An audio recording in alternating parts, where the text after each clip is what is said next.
Washington impone una lluvia torrencial de aranceles. No deja de ser paradójico que el que Donald Trump ha bautizado como el Día de la Liberación vaya a aprisionar y a atrapar al mundo en una guerra comercial global sin precedentes.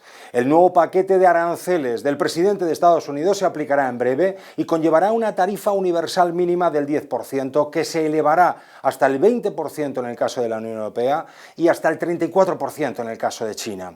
En los próximos minutos analizaremos las consecuencias de todas estas medidas, abordaremos el terremoto político que ha supuesto en Francia la inhabilitación de Marine Le Pen y también les contaremos las principales novedades que incluye esta nueva campaña de la declaración de la renta. Comienza Claves de Actualidad.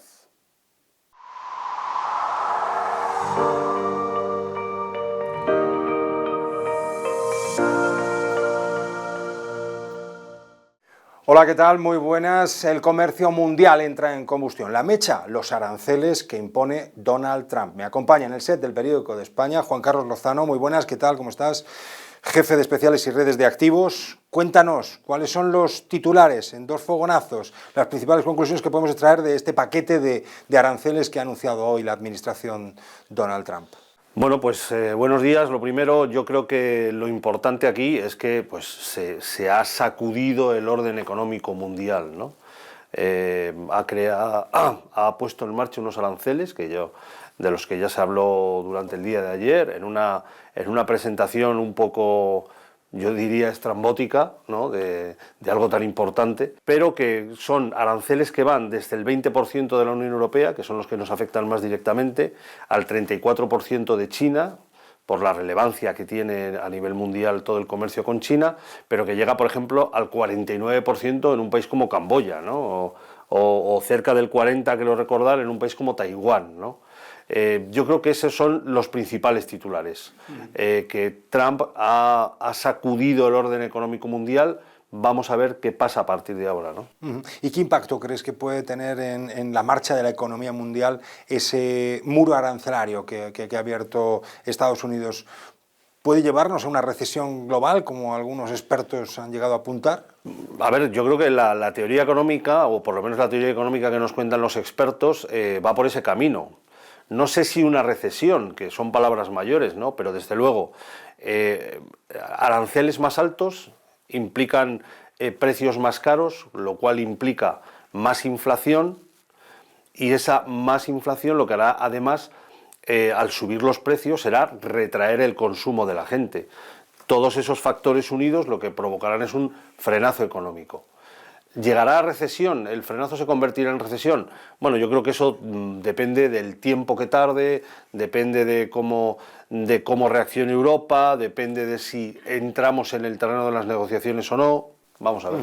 ¿Y por qué lo hace Trump? ¿Cómo lo justificó? Me imagino que para relanzar la industria, ¿no? Y para reducir el déficit comercial, pero se puede volver también en contra de Estados Unidos. Bueno, evidentemente las motivaciones de Trump, las motivaciones reales, ¿quién las sabe, ¿no?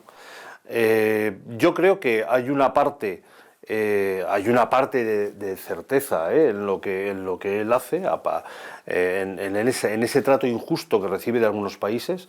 De hecho, la propia von der Leyen ayer, cuando estaba anunciando que Europa podría tomar represalias también si esto salía adelante, ya dijo: estamos de acuerdo en parte de las quejas de Donald Trump de que su país está siendo tratado injustamente a nivel arancelario, con lo cual hay una parte de certidumbre, ¿no? Pero también es verdad que hay una parte en la que Donald Trump lo que pone en marcha es una especie de autarquía, ¿no? De decir, no, es que mi país tiene que ser autosuficiente con eso. Y proteccionismo también, bueno, ¿no? Claro, proteccionismo económico de libro. Yo casi diría que son a veces sinónimos, ¿no? Es como él lo que defiende es que esto va a permitir que más industrias regresen a Estados Unidos para evitar esos aranceles, ¿no? Pero eso está por ver. Vamos a ver, ya digo que insisto, cómo reacciona el resto del mundo. Has mencionado a von der Leyen. La Unión Europea se lo ha tomado como un ataque comercial y ha asegurado que está preparada para responder, aunque en principio deja lógicamente la puerta abierta a un diálogo, a una negociación. Vale, yo aquí diría un par de cosas. Primero, ya en marzo anunció von der Leyen que podrían tener preparados represalias contra Estados Unidos de tipo arancelario por 26.000 millones de euros. si recordamos un poco, hablaba de sectores industriales, pero también hablaba de productos emblemáticos. ¿Os acordáis de la Harley Davidson, Sí. de los Levi's, del Bourbon? Pues eso puede volver a estar sobre la mesa. Y luego también diría una cosa. Lo curioso de ayer de Trump es que todo el anuncio que hace de los aranceles se resume en que los va a poner en marcha el día 9 de abril. Hoy es día 3. Es decir, hay muchos expertos que han interpretado este margen de 6 días como una puerta, no sé si abierta, para pero hablar, al menos entornada, para empezar a hacer negociaciones con ello. Bueno, que es lo que ha hecho ya también en Que es el lo que orden de hizo, cosas con Canadá, con justo, y con lo que hizo en su México. primer mandato. También impuso aranceles que luego negoció y quitó. Y como bien dices, lo que ha hecho con Canadá, con México. Sí, sí, sí, sí. Bueno, esa es la postura de la que venías comentando, ¿no? De von der Leyen, de la Comisión Europea. Escuchemos ahora al presidente del gobierno español, a Pedro Sánchez. Hoy mismo vamos a desplegar nuestro plan que hemos llamado Plan de Respuesta y Relanzamiento Comercial, diseñado para mitigar los impactos negativos de esta guerra comercial iniciada por la administración Trump y tejer un escudo que proteja nuestra economía. De modo que si la tormenta se acaba desatando, España cuente con un doble paraguas, el paraguas europeo y el paraguas español.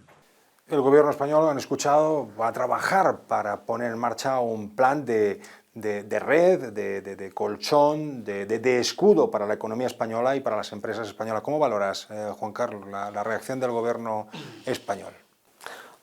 Bueno, al menos sobre la base de lo que conocemos sobre la mesa parece una reacción razonable. ¿Por qué? Porque es moderada y yo creo que apunta a los dos principales efectos que nos pueden venir a nivel particular, ¿no? Por un lado, buena parte del plan se destina a lo que en la pandemia fueron los ERTES, que trataban de proteger el empleo, y yo creo que además fue una medida que todo el mundo reconoció que había sido exitosa. Y luego la otra parte del plan, lo más monetizado, los 14.000 millones, en buena parte son créditos ICO que se dan a determinadas empresas para que superen situaciones complejas. Esto digo que es razonable porque es moderado.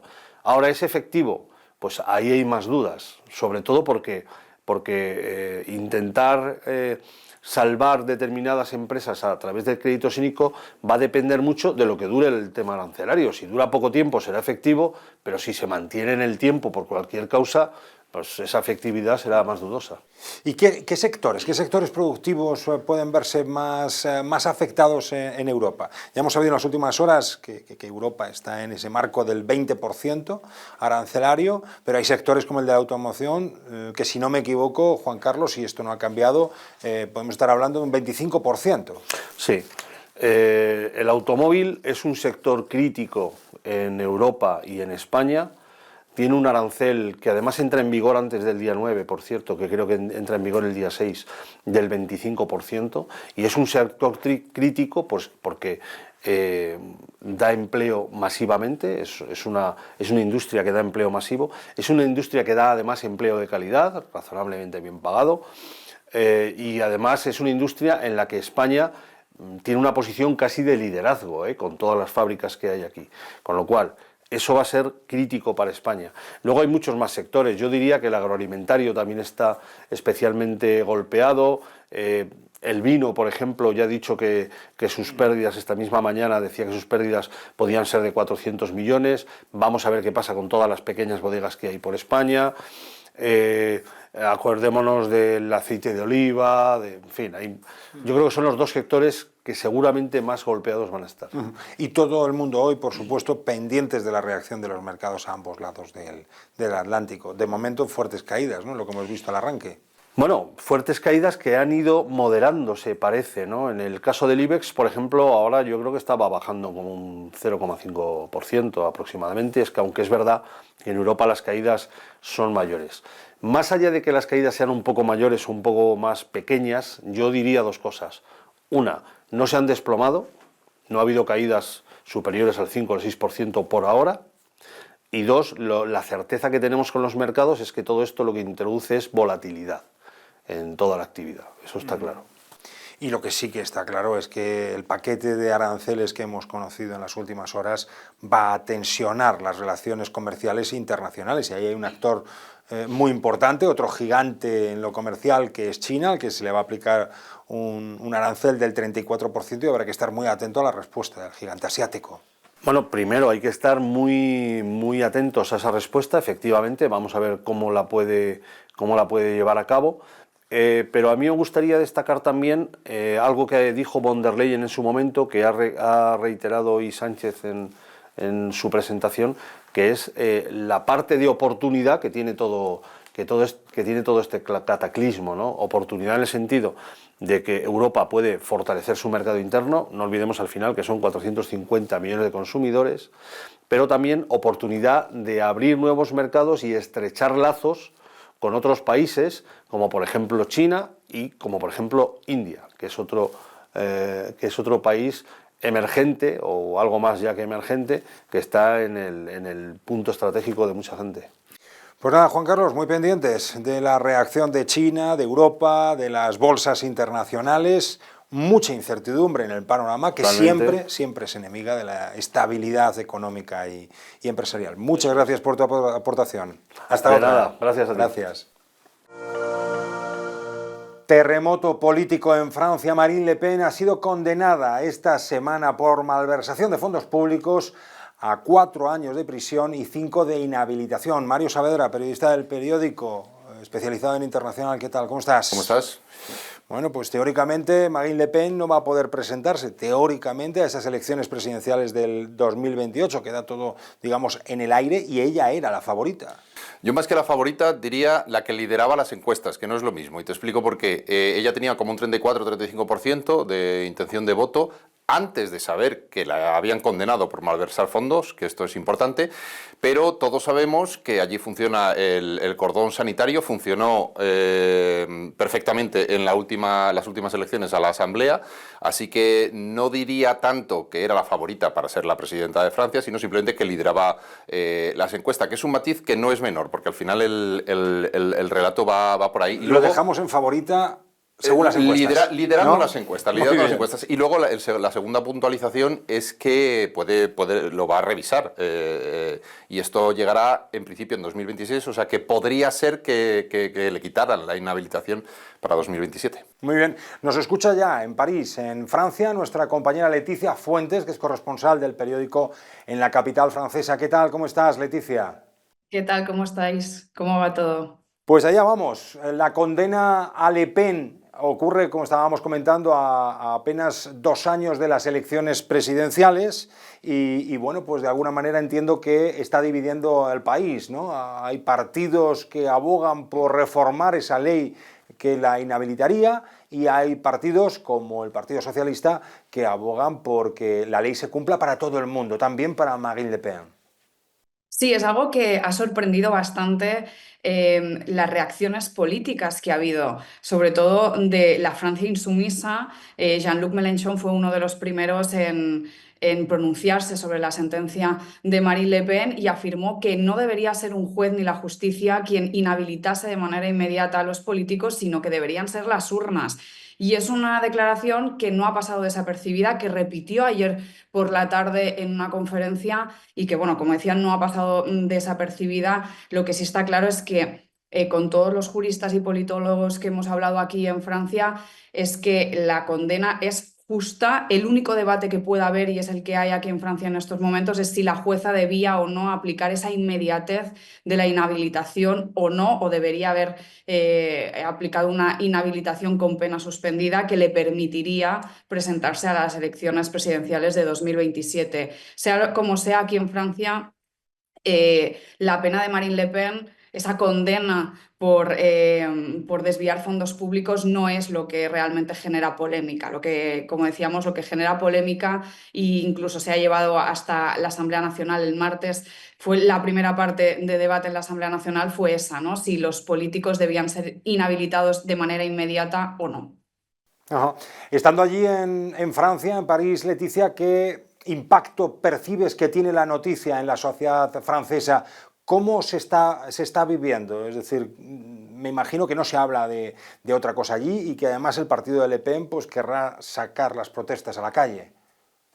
Pues sí, de hecho, el domingo hay convocada una manifestación, meeting, por parte de Marine Le Pen para, bueno, protestar sobre ese golpe de Estado judicial que dicen que ha sucedido aquí en Francia. Sin embargo, los franceses, lejos de la realidad, a diferencia de la clase política que está algo más dividida, los franceses parece que como que sí que asumen. Los últimos sondeos lanzados dan un 67% de los franceses creen que la condena es justa y que demuestra esta condena que existe una democracia sana en Francia.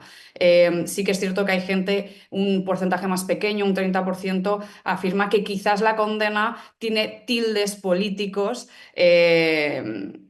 Dentro de que la condenada es Marine Le Pen, ¿no? Pero bueno, ese dato del 67% de ciudadanos creen que es una condena justa y que demuestra que la democracia francesa es sana, dice mucho, ¿no? Ujú. Entre los líderes de la extrema derecha europea, Mario, absoluto cierre de filas con Marine Le Pen. Sí, hemos recibido lecciones de democracia de Putin, de Orbán, que por cierto hoy está recibiendo a Netanyahu en Hungría, a pesar de que lo busca la Corte Penal Internacional. De Salvini. De Salvini, en fin. Bueno, pues habrá que encajar esas lecciones de democracia. Hay que recordar que esto no es la primera vez que pasa en Francia. Hubo carreras presidenciales como la de Juppé en 2004, la de Fillon en 2017. Claro, tenemos a Sarkozy que ha estado con una pulsera electrónica. O sea, quiero decir, yo lo embarcaría un poco más. Por supuesto, no me parece un golpe constitucional. Lo enmarcaría un poco más dentro de la normalidad de que si malversas fondos, que hay que recordar que lo que ha hecho es cometer un delito, pues entonces hay unas consecuencias y eso es lo que han aplicado los jueces. Y apoyo también a Le Pen, tanto de la Rusia de Putin como los Estados Unidos de Donald Trump. Bueno, es que hay como... En el fondo, los tiempos van de una suerte de internacional ultraderechista y se apoyan unos a otros. Hay que recordar que, por ejemplo, Le Pen tuvo palabras muy cariñosas con Putin, por ejemplo, cuando se anexionó Crimea. Ella dijo que no había sido una anexión, que había sido un referéndum y que ellos habían votado. O sea que, bueno, en fin. Leticia, ¿qué se dice en Francia de las posibilidades de prosperar? Algo adelantado ya Mario, pero de las posibilidades de prosperar de ese recurso judicial que ha interpuesto ya Le Pen. ¿Cuáles serían los tiempos? ¿Cuándo se decidiría? ¿Llegaría antes una decisión, una resolución antes de las presidenciales del 27?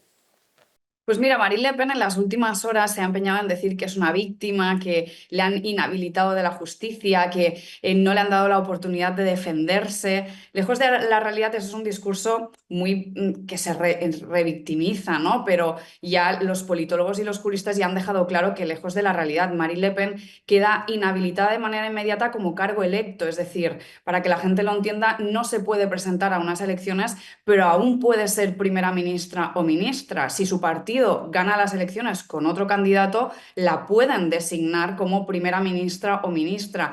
No solo eso, ella conserva su escaño como diputada. Además, como bien decíais, aún tiene el recurso de apelar la decisión del tribunal que ayer, bueno, hace unas horas, el tribunal anunció que más o menos los tiempos conoceríamos si acepta esa apelación en la segunda instancia en verano de 2026, un tiempo mucho más corto de lo habitual dentro de la norma, pero mucho más corto. Eso ha sorprendido también aquí en Francia. Por lo tanto, si se siguen estos tiempos, que en verano de 2026 conoceremos la primera... Bueno, la primera noticia sobre esa apelación estaría muy justa, pero podría entrar dentro de esos tiempos para presentarse a las elecciones presidenciales. Eso sí, ya lo adelantabais desde Plató, es complicado para ella que acabe ganando esa apelación porque la jueza fue muy categórica. Es una trama, la jueza lo dejó claro, que no la creó Marine Le Pen, la creó su padre, pero ella la heredó de manera consciente, la continuó y fue el centro de esa trama, la cabeza pensante durante muchos años, por desviar dinero que llegó a ser más de 4 millones de euros. La inhabilitación de Le Pen, Leticia, abriría la puerta a un ascenso automático de Jordan Bardella, que se perfilaría como el candidato a las presidenciales. Cuéntanos, ¿cuál es su perfil? ¿Quién es este hombre? ¿Qué podemos saber de él? Bueno, pues Marine Le Pen no quiere hablar mucho de Jordan Bardella cuando le preguntan de si será él su sustituto. Ella dice que no está en ese momento aún, pero sí es cierto que horas antes de conocerse la sentencia el lunes, ella decía que ella creía que Jordan Bardella estaba perfectamente preparado para ser candidato a las elecciones presidenciales. Lo comentaba porque Jordan Bardella tiene 29 años y muchos de los votantes de Reagrupación Nacional creen que es demasiado joven para presentarse a la carrera presidencial. Jordan Bardella es un joven que, bueno, aquí en Francia se le describe como el perfil perfecto para la extrema derecha para captar votantes. Es un joven que nació en el banlieue, Saint-Denis, en la banlieue parisina, forma parte de migrantes italianos de los años 60. Sin embargo, hemos hablado con varios expertos que han estudiado bastante este perfil de este joven. Lejos de la realidad, él nació en el banlieue francés, pero no en la parte más pobre. Nació en una parte humilde, pero no son esas imágenes que tenemos de los banlieues más marginados. Sus padres es verdad que eran migrantes italianos, pero eran funcionarios, su madre era profesora de escuela, por lo tanto, tampoco es esa imagen de migrante, bueno, pues que tenemos, ¿no? Pero sí que es un candidato que acoge a mucha gente joven, ha sabido captar a la gente joven a través de las redes sociales, tiene un discurso mucho más cercano, ha sabido cómo acercar la política a esa población que está desencantada. Entonces, en los últimos años, Marine Le Pen también es verdad que se dice que ha invertido muchísimo dinero en la formación de este chico y que, bueno, que ha surgido efecto en los últimos años aquí en Francia, por supuesto. Jordan Bardella, nos quedamos con ese nombre que va a ser protagonista, lo vamos a leer mucho en los medios de comunicación. Por último, Mario, ¿en qué medida crees que la condena de Marine Le Pen va a alimentar la polarización en Francia, en Europa, también en España? Pues depende un poco de lo que hagan ellos, de lo que deciden hacer ellos. Parece, por lo que decía la compañera, que van a hacer una manifestación y van a ir a la deslegitimación de la justicia, es decir, podríamos decir la vía trampista, ¿no?, de responder a una condena judicial. Pero eso tiene una consecuencia muy importante, y es que no puedes a la vez soplar y sorber. El éxito de Le Pen es que desdemonizó a su partido, a Reagrupamiento Nacional. Entonces no puedes hacerlo un partido de Estado, un partido votable, un partido legítimo, que era lo que había hecho hasta ahora y lo que le había conseguido ese 35% de votos, y al mismo tiempo decir que el Estado la está persiguiendo, que la justicia la está persiguiendo. Es incompatible. Entonces tienen un dilema muy profundo. Pueden mantenerse en la vía de somos un partido como cualquier otro, nos podéis votar, y entonces no pueden ir a las calles y clamar, o la vía trampista. Pues veremos qué consecuencias políticas tiene esta condena, esta inhabilitación, y qué pasa también con el recurso de Le Pen. Leticia Fuentes, desde París, Mario Saavedra, aquí en Madrid.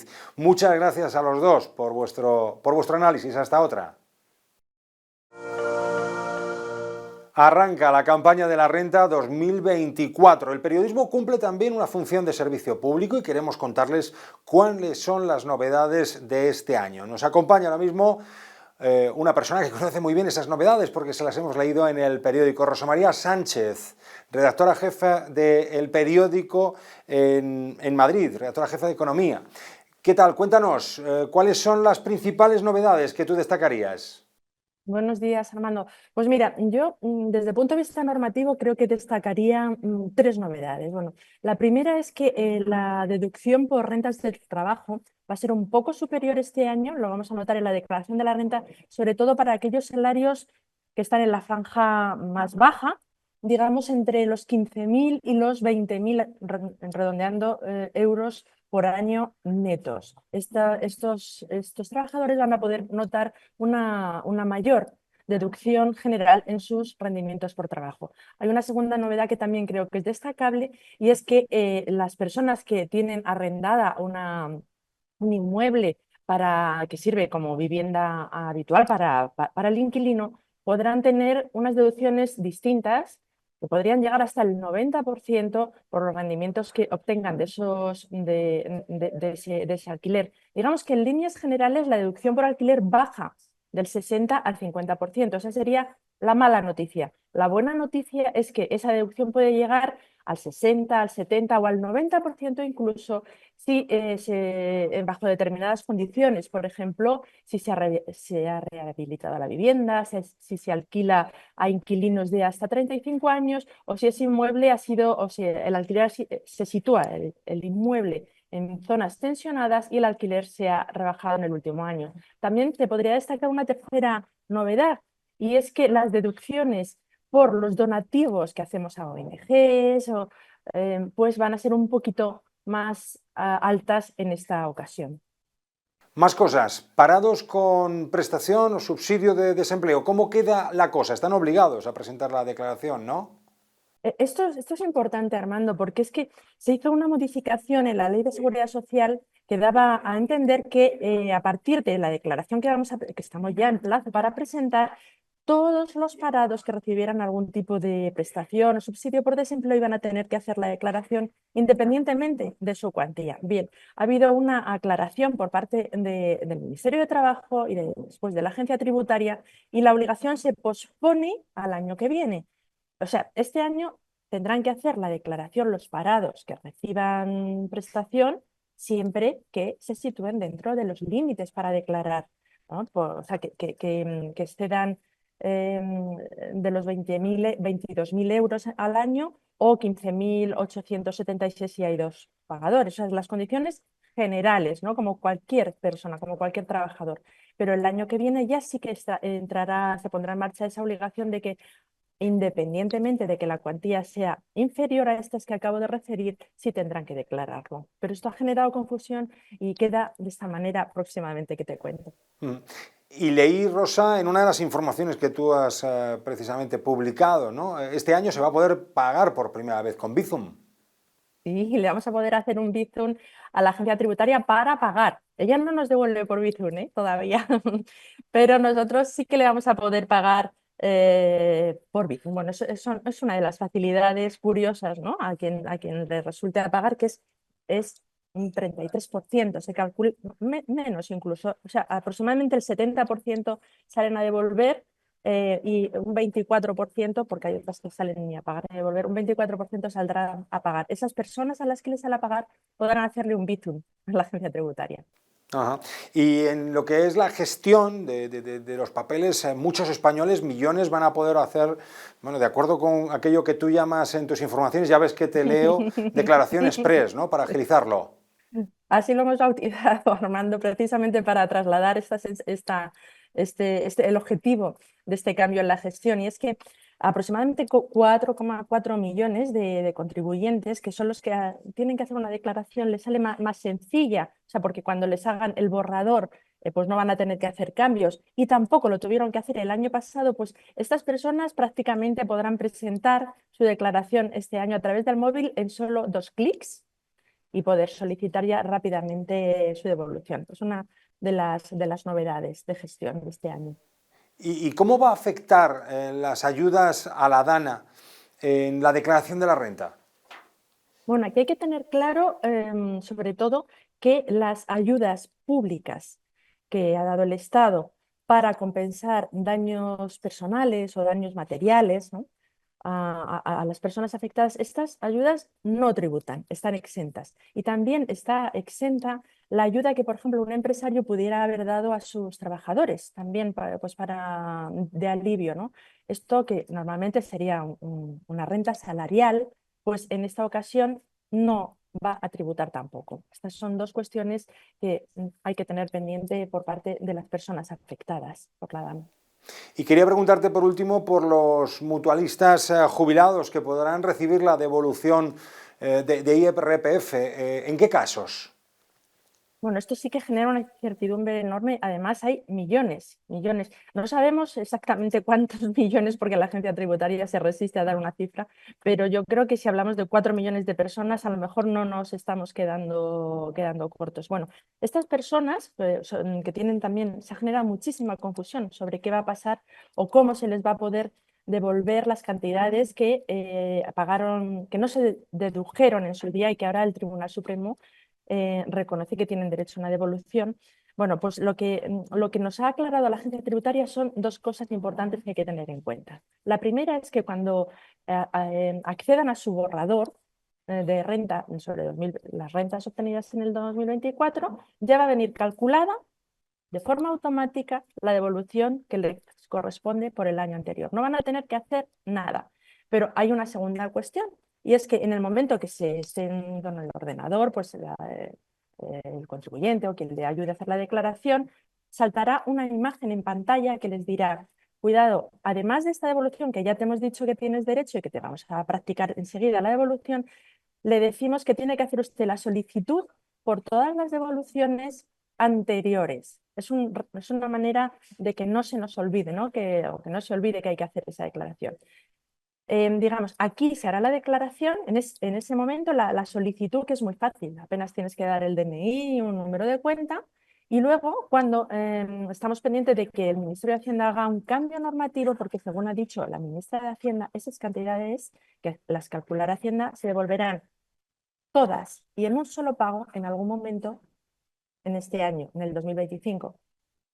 Probablemente después de que acabe la campaña, no lo sabemos, no lo sabemos. O sea, no será una devolución que irá al mismo tiempo que la que pudiera corresponder con la declaración del 2024, pero sí será en algún momento de 2025 y todo de golpe. Creo que es un poco lío, pero creo que es muy importante que los mutualistas tengan pendiente, conozcan esta cuestión. Y una más, perdóname.